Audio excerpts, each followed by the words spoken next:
Continuing from the previous chapter. No wonder when I saw this girl for the first time, I sensed an ominous aura following her. She turned out to be the woman surnamed Wang that my grandpa mentioned. Indeed, everything was foretold in my grandpa's divination, standing about 5 meters away from Huang Yi. I directly called out her name, Huang Yi. Huang Yi stopped in her tracks upon hearing her name and turned to look at me. Huang Yi was truly beautiful, with big eyes, a round face, and short hair that she pulled off effortlessly. "Who are you?" Huang Yi asked with a somewhat cold tone, as if I were just another toad trying to confess my love to her. "I'm Liao. Has someone in your family recently fallen ill and sought medical help but to no avail?" I went straight to the point, wanting to impress Huang Yi with my first sentence. Without doing so, a girl like her would most likely ignore me. And it worked as expected. Huang Yi's expression changed to shock. Her previous aloofness turned into surprise and caution. "How do you know? Who are you?" "Don't worry, I mean no harm. I just want to tell you that I can help with this matter." Huang Yi looked at me skeptically, clearly doubting my words. But after a few seconds of hesitation, she asked in a tone of extreme disbelief, "Can you really solve it?" I knew the time had come. I nodded confidently, "Of course." To be honest, I wasn't entirely sure, as I didn't know the details of her family's situation.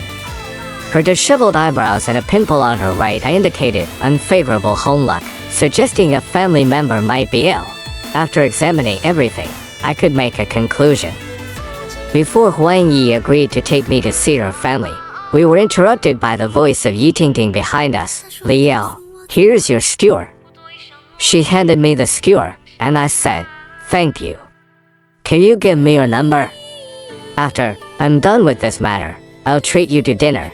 We exchanged numbers, and as I left, I saw Yi Tingting's puzzled expression through the glass.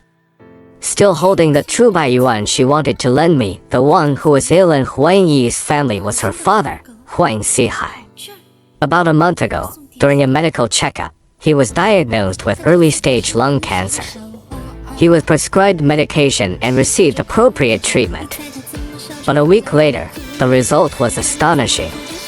Instead of improvement, the cancer had progressed to the middle stage, and no treatment seemed to work. Last week, the middle stage cancer became advanced. The speed of its progression was shocking, leaving a group of experts baffled. But that wasn't all. A few days ago, Huang Sihai told his family that he had a recurring dream. In the dream, a white-bearded bald old man appeared, scolding him continuously, but he couldn't hear what the scolding was about. For 3 days, the dream persisted, and now, he had slipped into a coma. In no time, Huang Yi brought me to her family's home. They were quite affluent, living in a large self-built villa. Outside the villa was a courtyard, and on the left upon entering, there was a bamboo forest, symbolizing auspiciousness in the south. Geomancy dictated that a home with this feature would produce outstanding offspring. This family was not only wealthy but also had academically accomplished children. I then looked southeast of the villa, about 70 to 80 meters away, and saw a viaduct. According to geomancy principles, a viaduct in the east symbolized a prosperous future for the family and implied that someone in the family might hold a high position. Looking at the large mountain behind the villa, resembling a true dragon overseeing the Huang family's residence, I was in awe of the excellent feng shui of this place. Only someone with profound knowledge could locate such a site. Entering the house, I noticed that everything was arranged according to feng shui principles, without any issues. Soon, Huang Yi led me into a room. Standing at the door, I felt a strange aura inside the room, not aligned with the home's feng shui. There were 4 people in the room, 2 elderly men, a patient, and a young man. "Yi, why are you here? Aren't you a school?" An elderly man frowned and asked Huang Yi. He was Huang Yi's grandfather, Huang Baimillion. "Grandpa, Huang Yi began to explain enough. Huang Baimillion waved his hand and said sternly, "You can go downstairs."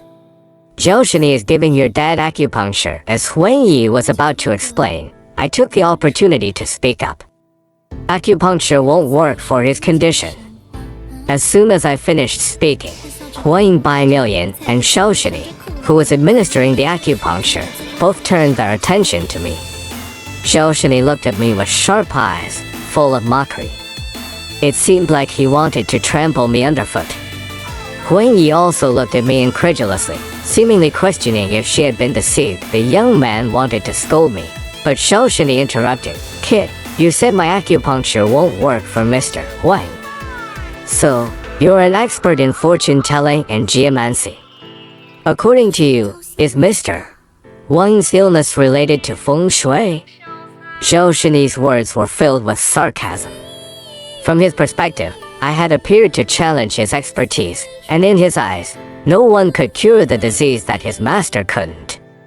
Huang Yi's grandfather, Wang Baimillion, and the young man also wanted to scold me, but I calmly said, I'm not a doctor. I'm an expert in fortune-telling and geomancy. Though it was my first time doing something like this, I had to remain composed to gain their trust. My grandpa taught me that in our profession, we could lack anything but confidence. Fortune-telling and geomancy. The young man scornfully asked, isn't it just another way to deceive people? Nowadays, all kinds of people exist. Young people like you who don't excel in anything turn to becoming swindlers or charlatans. Miss Huang, I must responsibly tell you that you've been fooled. He saw my presence as an insult to his master.